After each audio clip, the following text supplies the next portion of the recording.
Halo semuanya. Jadi sekarang saya membahas masalah kebijakan Donald Trump yang lagi-lagi kontroversi. Yang mana kali ini Donald Trump itu kembali dengan kebijakan yang sangat kontroversi. Dia sekarang menaikkan tarif impor yang sangat tinggi terhadap negara-negara tertentu, yaitu Kanada, Meksiko, dan China. Jadi selamat datang di edisi saya tentang Donald Trump yang menaikkan tarif impor terhadap negara-negara tertentu. Jadi baru-baru ini Donald Trump itu telah memberlakukan tarif impor yang sangat signifikan terhadap beberapa negara. Yang mana Donald Trump itu menerapkan tarif sebesar 25% untuk produk impor yang dari Meksiko dan Kanada, serta 10% untuk produk yang dari China. Namun untuk produk energi yang dari Kanada, tarif yang dikenakan ini hanya sebesar 10%, sama dengan tarif yang dikenakan terhadap China. Untuk yang dari China, kalian sudah pasti tahu lah alasannya kenapa China ini ditarif tinggi oleh Amerika Serikat. Kalian pasti tahu karena mulai kemarin saya sering ngomong mengenai alasan dari hal ini. Makanya agar durasi videonya gak kepanjangan, saya membahas masalah yang Kanada sama Meksiko aja. Alasannya kenapa? Menurut Donald Trump kemarin, alasan utama penerapan tarif impor ini kepada Meksiko dan Kanada, pertama yaitu untuk menekan imigrasi ilegal dan menghentikan arus masuk narkoba, terutama fentanyl, yang mana ini dituding berasal dari Meksiko dan Kanada yang masuk ke Amerika Serikat melalui perbatasan selatan. Karena sudah kita tahu, sering lihat berita kita, kalau imigran yang masuk ke Amerika Serikat ini sangat banyak. Bukan imigran yang legal, tapi yang ilegal. Mereka itu masuk ke Amerika Serikat tanpa surat izin gini, tanpa visa dan segala macam. Makanya Donald Trump untuk mengatasi hal ini, Donald Trump menaikkan tarif impor terhadap Kanada dan Meksiko. Masyarakat pasti banyak yang nanya, terus apa hubungannya antara imigrasi dengan kenaikan tarif impor ini? Hubungannya apa? Kok masalahnya imigrasi? Caranya menggunakan ekonomi. Jadi gini, oke, misalkan masalahnya di masalah imigran, tapi Donald Trump ini menggunakan sistem tekanan ekonomi, yang mana dengan menggunakan tekanan ekonomi ini, secara tidak langsung ini pasti larinya ke sana. Makanya Donald Trump dengan adanya ini, Donald Trump melakukan tekanan ekonomi terhadap Meksiko dan Kanada agar memperketat perbatasan dan mengurangi arus imigrasi ilegal yang ke Amerika Serikat. Dengan menaikkan tarif impor ini, Trump ini nanti bisa memaksa Meksiko untuk bertindak lebih keras terhadap imigrasi ilegal dan penyelundupan narkoba seperti fentanyl. Nah, selain itu, kebijakan ini juga mendorong perusahaan Amerika Serikat untuk memproduksi barangnya itu dalam negeri, yang secara tidak langsung ini mengurangi insentif bagi imigran untuk datang mencari pekerjaan di Amerika Serikat. Selain itu, Donald Trump ini juga menyoroti alasan, yaitu karena adanya defisit perdagangan yang besar dengan Kanada dan Meksiko. Di mana ia ini beranggapan bahwa Amerika Serikat ini selama ini itu didudukan dalam perjanjian dengan Kanada dan Meksiko. Karena perjanjian utama yang dilakukan Amerika Serikat dengan Kanada dan Meksiko ini adalah USMCA, United States Mexico-Canada Agreement, yang merupakan pengganti dari perjanjian NAFTA, North American Free Trade Agreement. Pergantian dari perjanjian ini semuanya ini disebabkan oleh Donald Trump. Yang mana Donald Trump merasa kalau Amerika Serikat itu dirugikan, akhirnya berubah menjadi USMCA. Bertujuan untuk menyeimbangkan hubungan dagang antara Amerika Serikat, Meksiko, dan Kanada, dan menguntungkan Amerika Serikat. Karena ini lebih banyak keuntungannya dibandingkan pada saat perjanjian awal yang NAFTA. Namun sekarang Donald Trump ini masih merasa kalau Amerika Serikat ini masih tetap dirugikan. Padahal kalau kita lihat dari ketentuannya, ini sudah menguntungkan Amerika Serikat. Tapi kenapa kok Amerika Serikat ini merasa dirugikan? Jadi pertama, Donald Trump merasa dirugikan karena adanya defisit perdagangan yang masih berlanjut. Pada saat perjanjian NAFTA dulu, Amerika Serikat mengalami defisit perdagangan. Ketika diubah, ini masih mengalami defisit perdagangan. Salah satu alasan utama Amerika Serikat merasa dirugikan dalam USMCA ini adalah karena defisit perdagangan dengan Meksiko dan Kanada masih berlanjut. Tapi dari perubahan kebijakan ini bukannya malah membaik, tapi impor yang dari Meksiko justru ini masih terus bertambah. Amerika Serikat masih kalah. Ya tentu ini masalah internal di Amerika Serikatnya, bukan karena perjanjiannya. Kemudian yang kedua, ini ada katanya dengan pemanfaatan celah perjanjiannya. Pada saat perjanjian Amerika Serikat dengan Meksiko plus Kanada, ini kan melakukan perjanjian impor ekspor yang dari kedua negara ini, tarif impornya digratiskan. Kebetulan pada saat itu, Cina ini sedang marak-maraknya dengan Amerika Serikat. Cina ini sedang musuh-musuhnya Amerika Serikat. Artinya ketika barang Cina ini ekspor ke Amerika Serikat, tarifnya sangat tinggi. dengan adanya perjanjian itu, Cina nih mikir, oh jika misalkan saya bangun pabrik di sana, saya nanti ketika ekspor ke Amerika Serikat usah bayar tarif impor. Nah, pada saat itu Cina membuat pabrik di Kanada dan Meksiko.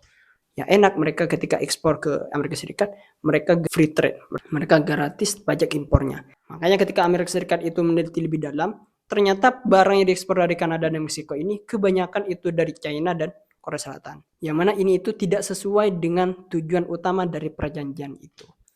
Kemudian yang ketiga, ini ada katanya dengan masalah ketenaga kerjaan dan upah. USMCA memang mensyaratkan peningkatan upah pekerja otomotif di Meksiko hingga $16 per jam. Namun, kenyataan ini itu di lapangan, ini menunjukkan bahwa implementasi aturan ini masih belum optimal. Artinya masih banyak pabrik yang membayar pekerja itu di bawah standar tersebut. Sehingga daya saing upah Meksiko tetap lebih rendah dibandingkan Amerika Serikat. Akibat dengan gaji rendah ini, jadi banyak perusahaan yang itu memilih untuk memindahkan produksinya yaitu ke Meksiko. Yang pada akhirnya, karena gaji karyawan di sana itu murah, yang pada akhirnya merugikan tenaga kerja Amerika Serikat. Kenapa? Karena yang awalnya pabrik yang dibangun di Amerika Serikat, ini dipindahkan ke Meksiko. Otomatis lapangan pekerjaan di Amerika Serikat ini mengurang. Makanya dengan adanya hal ini, Amerika Serikat masih merasa dirugikan dalam perjanjian ini. Yang tentu ini diakibatkan oleh faktor eksternal dan internal dari keperjanjian itu. Setelah Donald Trump kemarin menaikkan tarif impor hingga 25% ya, Perdana Menteri Kanada ini langsung merespon kebijakan ini, Justin Trudeau, yaitu langsung mengumumkan kebijakan balasan. Kanada kini menerapkan tarif impor sebesar 25% juga. Bahkan jika misalkan Donald Trump ini masih mau naikkan nanti tarif impornya, Kanada berani mau menaikkan tarif impornya itu terhadap barang-barang yang dari Amerika Serikat dengan total nilai mencapai 155 miliar US dollar Kanada atau sekitar 107 miliar dolar Amerika Serikat. I am announcing Canada will be responding to the US trade action with 25% tariffs against $155 billion worth of American goods. Langkah ini memicu kekhawatiran di berbagai sektor ekonomi. Tarif yang diberlakukan oleh kedua negara ini berpotensi meningkatkan harga barang di pasar domestik masing-masing. Dan bahkan ini dapat berujung pada inflasi, terganggunya rantai pasokan, serta hilangan lapangan kerja di kedua negara itu. Kenapa? Karena ketika tarif impor ini dinaikkan, otomatis perusahaan di sana itu gak bodoh. Mereka nanti akan membebankan kepada konsumennya. Yang otomatis ini berlaku supply and demand. Ketika harganya tinggi, maka permintaannya akan rendah. Ketika permintaannya rendah, maka hasil keuntungan dari produk itu akan menurun. Otomatis nanti akan adanya PHK di mana-mana. Lapangan pekerja akan menurun segala macam. Nah itu Kanada ya. Nah Meksiko juga merespon dari kebijakan ini. Meksiko sekarang itu mengumumkan rencana untuk memberlakukan tarif balasan dengan kisaran antara 5% hingga 20% pada berbagai produk asal Amerika Serikat. Yang mana ini masih rencana. Dan pemerintah Meksiko ini memberikan jeda waktu 30 hari sebelum menerapkan tarifnya. Karena mereka itu masih menunggu dan memberi kesempatan bagi mereka untuk melakukan negosiasi dengan Amerika Serikat. Quiere confrontación. Partimos de la colaboración entre países vecinos. México no solo no quiere que el fentanilo llegue a Estados Unidos, sino que no queremos que llegue a ninguna parte. Por ello, si Estados Unidos quiere combatir a los grupos delictivos. Dengan hal ini, kalian mesti bertanya-tanya, kenapa kok Meksiko ini mengenakan tarif lebih rendah daripada Kanada yang menekan tarif kepada Amerika Serikat? Jadi gini, ketika kita lihat dari Meksiko dan Kanada, ini kita gak bisa samakan. Kedua negara ini sangat beda. Pertama, ini dari segi ketergantungan ekonomi. Meksiko ini lebih memiliki hubungan dagang yang sangat erat dengan Amerika Serikat. Sekitar 80% ekspor Meksiko itu ditujukan kepada Amerika Serikat. Terutama dalam sektor otomotif dan manufaktur lainnya. Jika misalkan Meksiko memberlakukan tarif tinggi seperti Kanada, ini kemungkinan akan berdampak lebih buruk pada industrinya sendiri, terutama bagi pabrik-pabrik yang bergantung pada rantai pasokan lintas batas. Apalagi Kanada ini memiliki ekonomi yang lebih kuat dan beragam dibandingkan Meksiko, sehingga mereka itu lebih siap menghadapi konfrontasi dagang dengan Amerika Serikat. Nah, sedangkan Meksiko di sisi lain ini masih memiliki ekonomi yang lebih sensitif terhadap kebijakan perdagangan Amerika Serikat, yaitu sektor otomotif. Sehingga mereka itu lebih memilih pendekatan yang lebih fleksibel dan strategis. Ini merupakan kebijakan yang bagus lah menurut saya. Kemudian yang kedua, kemudian perbandingan antara Meksiko dan Kanada ini ada katanya dengan investasi asing dan industri lokal. Banyak perusahaan Amerika Serikat ini memiliki pabrik di Meksiko. Ya karena dengan adanya perjanjian yang tadi, perusahaan yang dari Amerika Serikat itu pindah ke Meksiko, termasuk raksasa otomotif dan elektronik lainnya. Jika Meksiko ini menerapkan tarif yang terlalu tinggi, sama dengan Kanada, maka kemungkinan perusahaan-perusahaan ini bisa memindahkan produksinya ke negara lain, yang pada akhirnya justru merugikan ekonomi Meksiko sendiri. Oleh karena itu, pemerintah Meksiko memilih kebijakan yang strategis dan lebih hati-hati.